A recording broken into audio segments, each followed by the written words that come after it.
ఇవి పావు కేజీ సజ్జలు రాత్రి నానబెట్టేసి పొద్దున్నే బాగా శుభ్రంగా కడిగేసాను 2-3 సార్లు. ఇవి పిండి చేసుకొని అవసరం లేదు.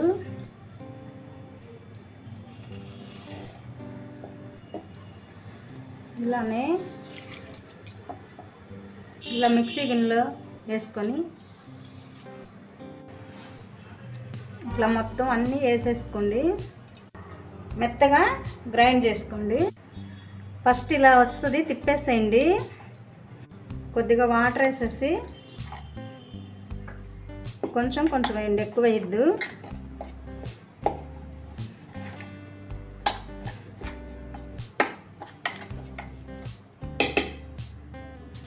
మళ్ళీ దీన్ని కూడా మిక్సీ చేయండి.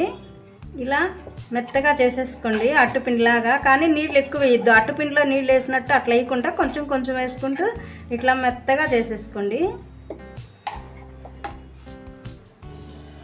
ఇది ఒక బౌల్లోకి తీసుకోండి. కొద్దిగా సాల్ట్ వేసుకోండి, తీపి బాగా వస్తుంది. పచ్చి కొబ్బరి తురుము మిక్సీ చేసి ఇలా చేసి పెట్టాను. ఒక కొబ్బరి చిప్ప, బెల్లం పావు కేజీ ఇలా తురుము పెట్టేశాను.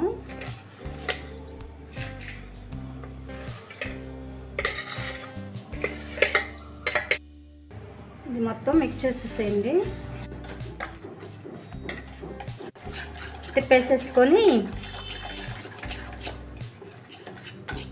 బెల్లం అంతా కరిగిపోయింది చూడండి. ఇప్పుడు దీంట్లోకి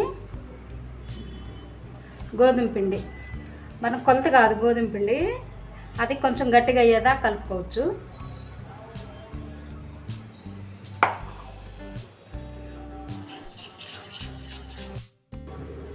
చేయి పెట్టేసి కలిపెట్టేసుకోండి, బాగా వచ్చేస్తుంది.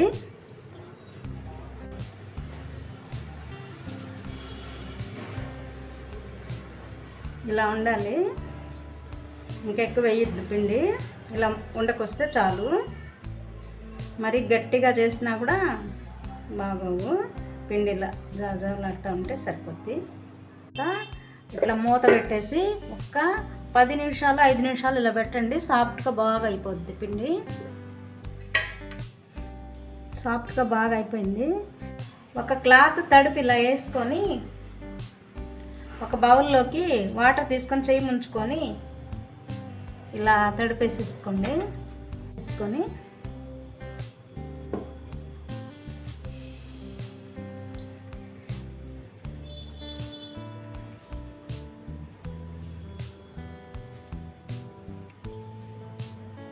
ఇలా చేసుకొని ఇలా ఆయిల్లో వేసేసుకోవడమే. ఇలా వేసేసుకోవడమే.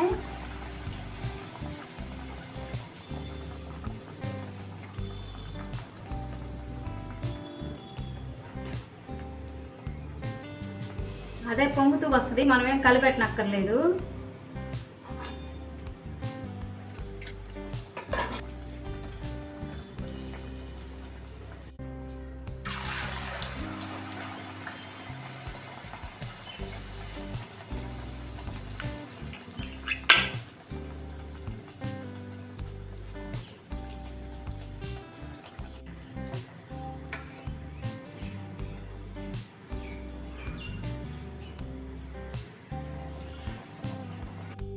ఇలా అన్ని పొంగుతాయి, టేస్ట్ కూడా బాగుంటుంది. పిల్లలు ఎప్పుడైనా తినడానికి అడిగినప్పుడు అప్పటికప్పుడు ఇలా సజ్జలు తిప్పించేసైనా ఇంట్లో ఉన్న చేసేసుకోవచ్చు కదా ఈజీగా. పిండి తయారు చేసుకోకుండా ఇలా అట్టుపిండి వేసినట్టు ఈజీగా అయిపోతుంది కదా. పిల్లలు అడిగినప్పుడే కాదు, మనకైనా తినాలనిపించినప్పుడు పండుగల సీజన్ వస్తుంది కదా, అలాంటప్పుడు ఇలా అప్పటికప్పుడు కొబ్బరి ఉన్నప్పుడు చేసేసుకోవచ్చు. చూడండి అన్నీ పొంగుతూ వస్తున్నాయి. ఇలా పొంగుతూ రావాలంటే అరిసెల పిండి ఎలా చేసుకుంటామో కొంచెం అనుగ్గా అలా ఉంటే పిండి చాలు. మీరు కూడా కొబ్బరి ఉన్నప్పుడు ఇలా ట్రై చేయండి.